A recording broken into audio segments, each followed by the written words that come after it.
and welcome to Second Edition News. A new bylaw came into effect, allowing more ways for Edmontonians to get around. Private transportation providers are now legal in Edmonton with the proper insurance. For a long time, taxis have been a common way for people to get around. However, it is now legal for citizens to use ride-sharing companies provided that they meet the proper requirements. As the first city in Canada to develop and implement a response to ride-sharing, we strove to find the right balance between recognizing the long history of service by the taxi business and being responsible to innovation in the industry. The bylaw is the response to citizen demand for a new form of transportation. Ride-sharing companies can start up in Edmonton as early as this week. Concerned citizens returned to City Hall after it was evacuated by a fire alarm. May I have your attention, please? There has been a fire alarm reported in the building. There has been a fire alarm reported in the building. After a brief fire alarm evacuation, the public hearing at City Hall on February 29th went back into session. A proposed bottle depot for the Charlesworth area is being met with opposition by the residents of that neighborhood. To change the bylaw so that the bottle depot is moved out of our area. It's too close to residential, that's what we feel the biggest problem is. With the proposed bottle depot and many more issues needing to be discussed, the false fire alarm only caused a small hiccup for the public hearing that took place. The recent dropping prices of oil have caused concern for many industries in Alberta.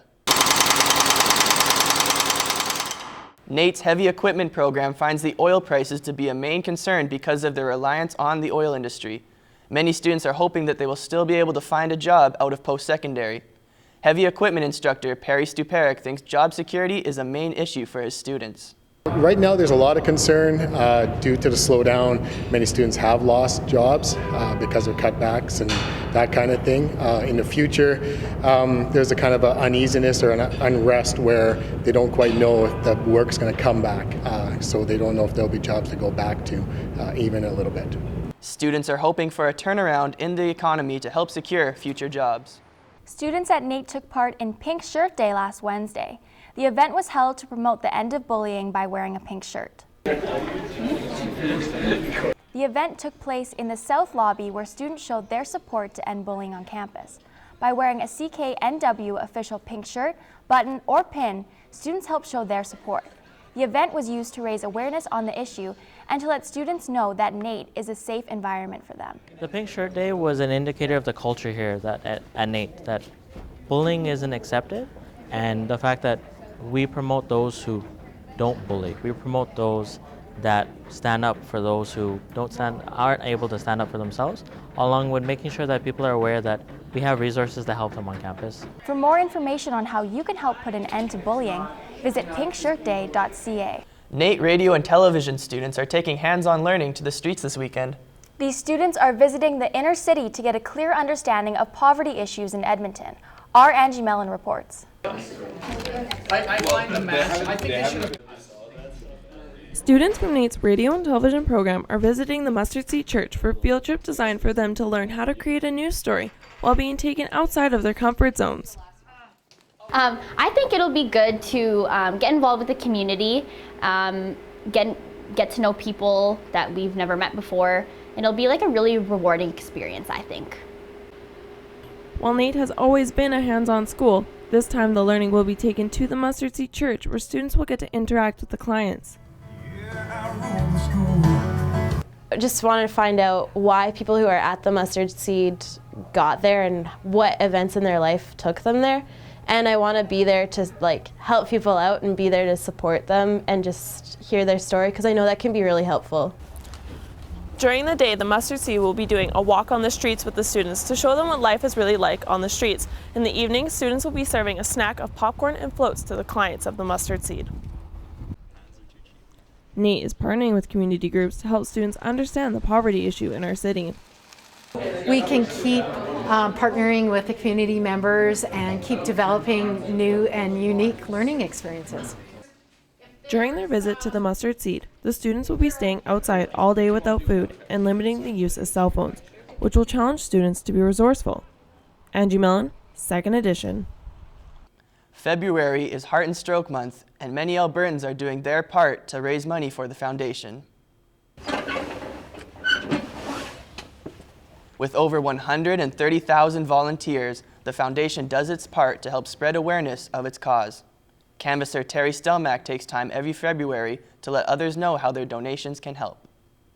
It's just a couple hours in the month of February to go around to some of the neighbors and canvass and get their support for this wonderful foundation and the research they're doing for the heart and stroke.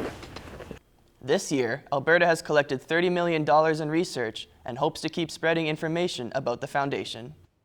NATE's Next Top Model Season 6 is well underway, and a television student is in the running.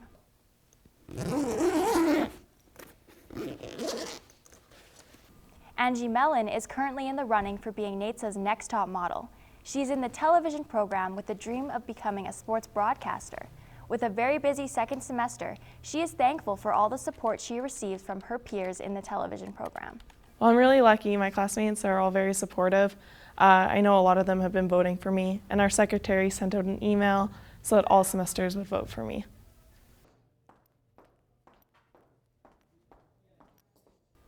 Her classmates hope to see her on the catwalk at NATE's Next Top Model finale, which takes place on March 16th at the Nest. Time now for a look at sports. Zane Tomich joins us for an update on the playoff run for NATE's men and women hockey teams. Both teams are headed to the postseason with high expectations. Yes, both look great, Josh. And the Ooks men's hockey team has had a record season. The NATE Ooks men's hockey team has had a fantastic year. Not only have they consistently remained atop the ACAC standings, but they also broke a prestigious record on Saturday in their final regular season game against Briarcrest. With the Ooks up 1-0, fourth-year defenseman Jordan App fires a slapper from the point, and just like that, the Ooks take a 2-goal lead. Less than a minute later, Ooks' second leading scorer Trace Elson busts down the wing on an offensive attack and makes a beautiful backhand shot over the goalie's shoulder to make it 3-0 Ooks. Fast forwarding to the second period, where Chris Leidsman makes a solid hit at center ice. Here's one of Brennan Jensen's 23 saves that got him the shutout. Now into the third period, Elson takes a nice feed from Riley Sheen in the slot and backhands it top shelf for his second of the game to give the Ooks a massive 7-0 lead over the Clippers. Later in the period, Elson, who really lit the lamp in this contest, displays an incredible burst of speed down the wing and completes his impressive game by recording his third goal to get the hat trick. At the end of regulation, the team showed their appreciation by saluting their fans. The Ooks clinched an undefeated record of 32-0 and have a bye heading into the playoffs. Ooks forward Trace Elson was named player of the game and had a few words to say after the regulation. I've never been on a team that's done that, and it's special for me and obviously all the guys in there, especially the fifth-year guys. I mean, they've been here for so long. I mean, I was thinking before on the bench, I was like, I wonder if I can get the hat trick, so it was nice to put that in. NATE's women's hockey team has a lot to be excited about as they recently played in the semifinals of the ACAC playoffs against the MacEwan Griffins. After a scoreless first, we head into the second, where Montana Kit buried home a stinker from behind the net to give the Ooks a 1-0 lead. Shows you that good things can happen when you just throw the puck on net. Ooks Tendi Tennille Guard makes a terrific save on a 3-on-1 attack. Still in the second, Jordan Tabats pounces on a loose puck in the slot and fires it home to give the Ooks a 2-goal lead. Fast forwarding to early in the third, the Griffins finally get on the board as Courtney Zajac redirects a shot from the point by Kennedy Davidson to pull them within one. Shortly afterwards, the deal was sealed when Ooks player Hannah Fouillard ripped the puck top shelf with a laser beam wrister from the slot to make it 3-1. The Ooks pulled off a triumphant victory over their Edmonton rivals, and the team was ecstatic. Honestly, I think we really came to play yesterday in the first two periods, and I didn't really think they did. And today was just a different story. They were on the line, right? So just do or die for them. The Ooks women's hockey team now heads to the finals against the Red Deer Queens. Game 1 will take place at the Red Deer Arena on March 3rd at 7 p.m. The Edmonton Oilers were active this NHL trade deadline as they were busy selling off players with expiring contracts and dabbling in the waiver wire. We asked hockey fans around the NATE campus what their thoughts were on the Oilers' recent transactions. I mean, Cracknell, I don't know too much about. I don't really know too much about the other guy either, but I mean, if Peter Chiarelli thinks those are moves that need to be done, then I think he's smart enough to know what he's doing. Schultz, not a huge fan lately, so yeah, his defensive play wasn't the greatest, so we're at the bottom and we're going to build for the future, so get some picks, some guys that we won't use in the future. The Oilers picked up Cracknell and Party off waivers, and added Patrick Maroon via trade from the Ducks. Purcell, Schultz, and Nielsen were all shipped out for mid-round draft picks. The Eskimos are loading up for the upcoming season, signing former Rough Riders wide receiver Chris Getzlaff. Getzlaff sounds eager to get started with his new team. I'm pumped. I can't wait to get back out there and start running around with the boys. You know, like I said, there's a lot of weapons already on this offense, and can't wait to get out and run around with them. Getzlaff is an 8-year veteran of the East CFL and won a Grey Cup back in 2013 with the Riders. He will make his regular season debut in the green and gold on June 25th against the Ottawa Red Blacks.